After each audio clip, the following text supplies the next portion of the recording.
And eventually, I'd say maybe about 15 minutes or maybe just a little bit more, I'll be in a steady place, anchored, and I won't be wavering with the phone. All right? So let's start with a pranam mantras to Srila Prabhupada. Nama Om Vishnupadaya Krishna Prasthaya Bhutale Srimate Bhakti Vedanta Swamini Vedamane Namaste Saraswati Devi Gauravani Pracharini Irvishesha Shunyavadi Paschatani Satarine Sri Krishna Chaitanya Prabhu Nityananda Sri Advaita Gadadhar Shiva Sri Gaura Bhakta Vrinda Hare Krishna, Krishna Krishna, Hare Hare, Hare Rama, Rama Rama, Hare Hare. Srila Prabhupada ki jai. Now we'll go for the invocational mantra, which is on page 1 of Bhagavad Gita, the introduction. Okay. Om Jnana Timirandasya,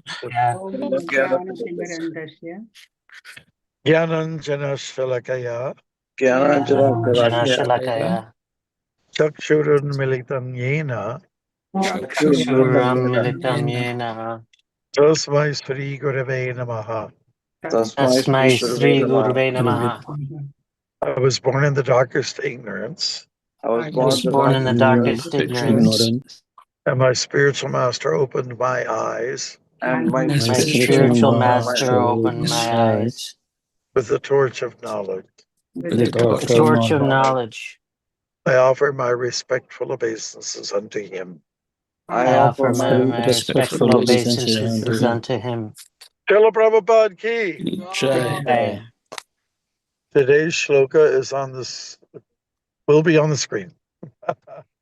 Okay, it's chapter 1, text 15.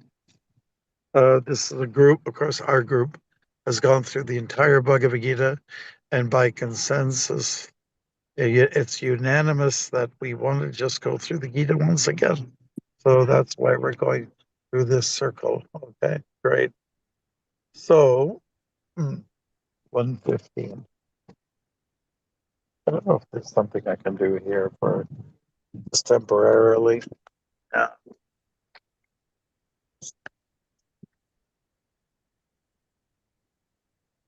Okay, bear with me for a second, okay? You don't need it. Yeah, man. Yeah, we're kidding.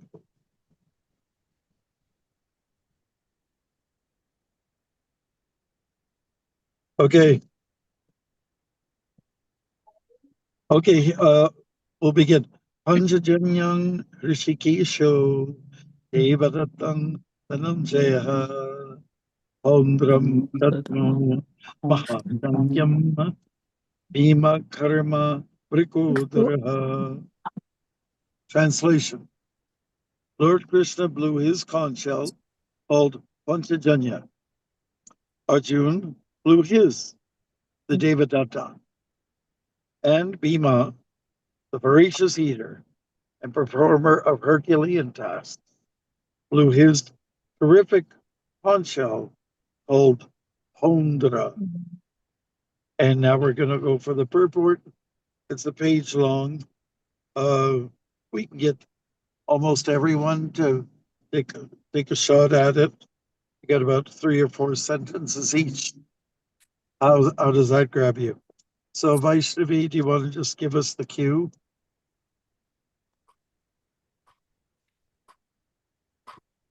Are you there?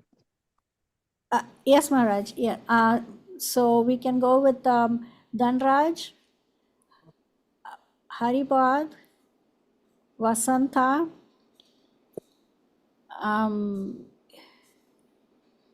Ravindra Swarup, Namacharya,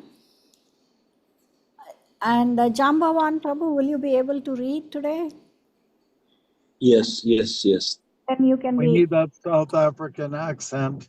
Yes. So after Ravindra Swarup and Namacharya, Jambavan at the end. So I think that should be enough. Okay. And we do have some people here if you need any more. Okay. Okay.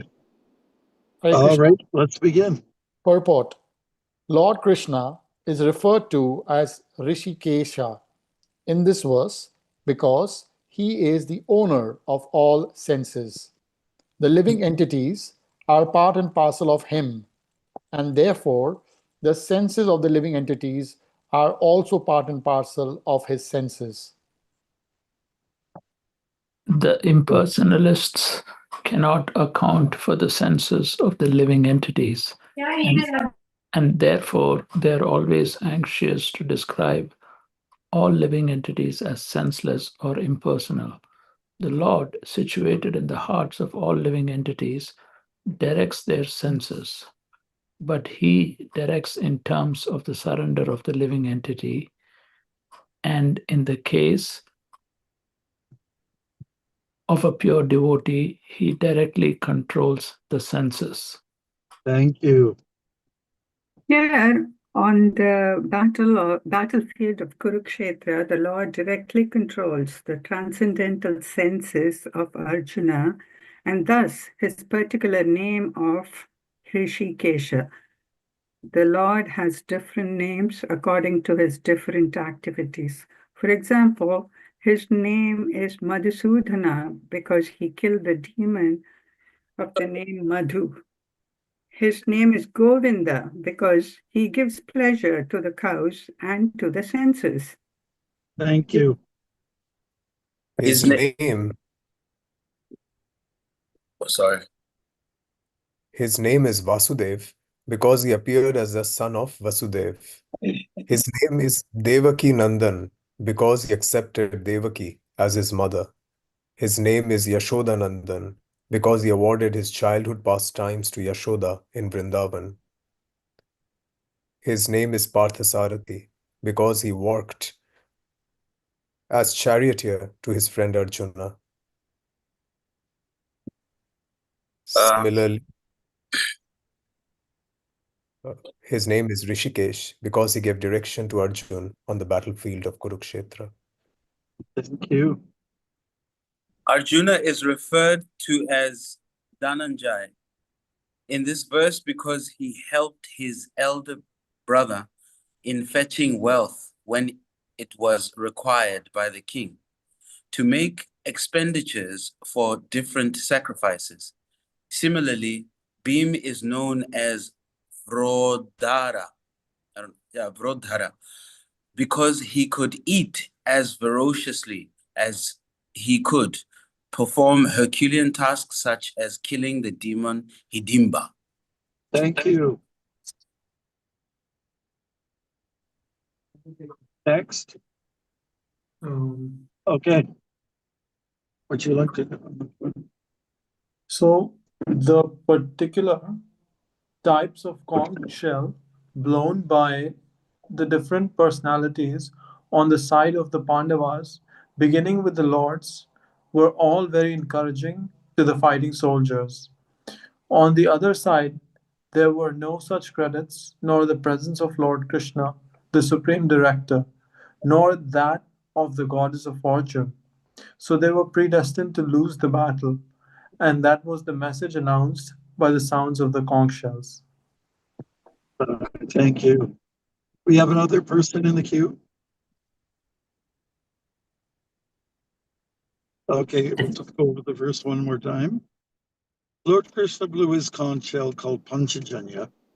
Arjuna blew his, the Devadatta and Bhima, the voracious eater and performer of Herculean tasks, blew his terrific conch shell called Pondra. Hare Krishna. Okay, this is a nice, joyful verse, because first of all, anytime when Krishna's involved in our tune, we're pretty happy. Everybody loves Bhima. And, in a light way, we really relish hearing anything about it because he was such a voracious eater. He was not, you could not criticize him for gluttony because he used his, he had a high metabolism, I would say. He was very active, and was able to burn those calories, basis of his very strong, passionate Kshatriya nature. Okay.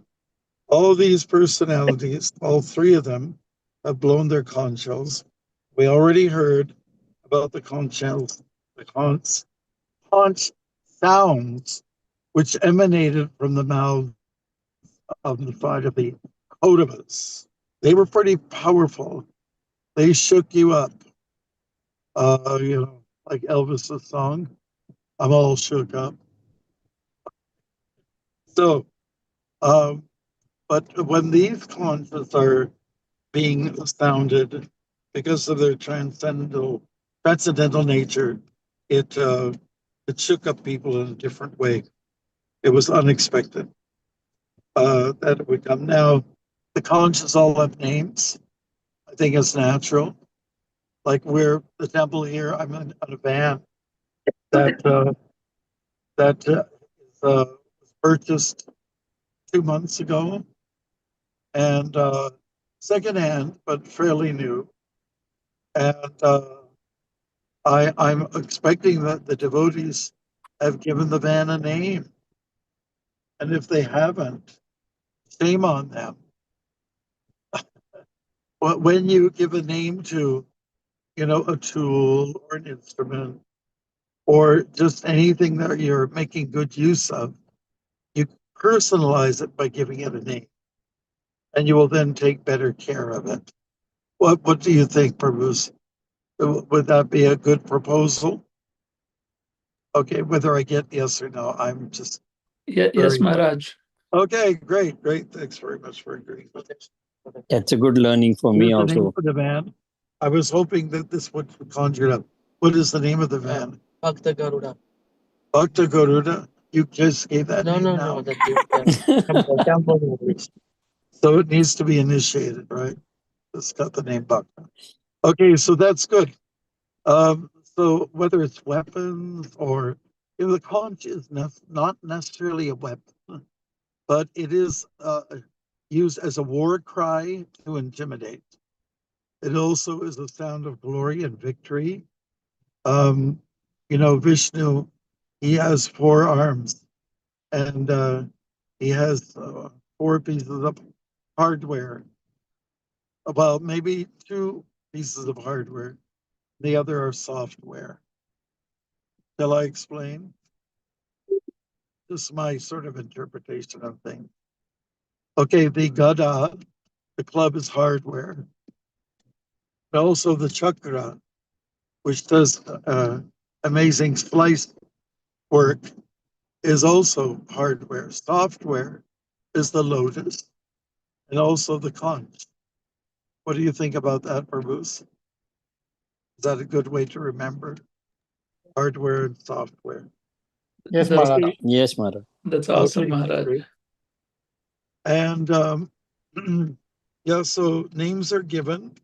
And so Srila Prabhupada takes the liberty in this purport to also explain that names are given for almost anything, and nicknames as well.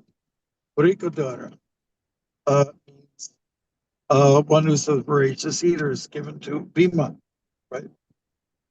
And also Rishikesh is the name of Krishna, which means he's the master of the senses. He's the master of all senses. If you think that your ears are your ears, think again. If there's those nostrils you have are your nostrils, think again. If that mouth you think is your mouth, wrong again. They are Krishna's senses. He has also his own personal senses. His lotus, etc., etc. But since everything belongs to him, therefore we cannot take ownership. Since he is the creator of all these instruments. Madhusudan, the Lord killed Madhu. Govinda, everybody knows that one who is pleasing to the senses, and also the cow's goal. Go, cow, the land, the earth, and the senses. And Vasudeva, it's all pretty much described here. Dhananjaya, yeah, Arjun, who went to collect funds for his brother Yudhishthir at the Rajasuya Yagya. All names that are very, very appropriate. And all of you have names given by your parents, or if you're given by Guru, another set of names. They all have meanings. And oftentimes they're related to something to do with Krishna. So that's why the Bhagavad Gita is very poetical. It doesn't just stick to one name. Krishna said this, Krishna said that, you know. It's going to be Govinda, or it's going to be Madhava. It's going to be something else that will express a certain dimension of Krishna. So since Krishna is not flat, two-dimensional, but there are the 3 or 4 or 5-dimensional, therefore there are names that are affiliated with those different aspects of the Lord. Okay, so I think most of you probably have some nicknames. When I had an accident some years ago, and I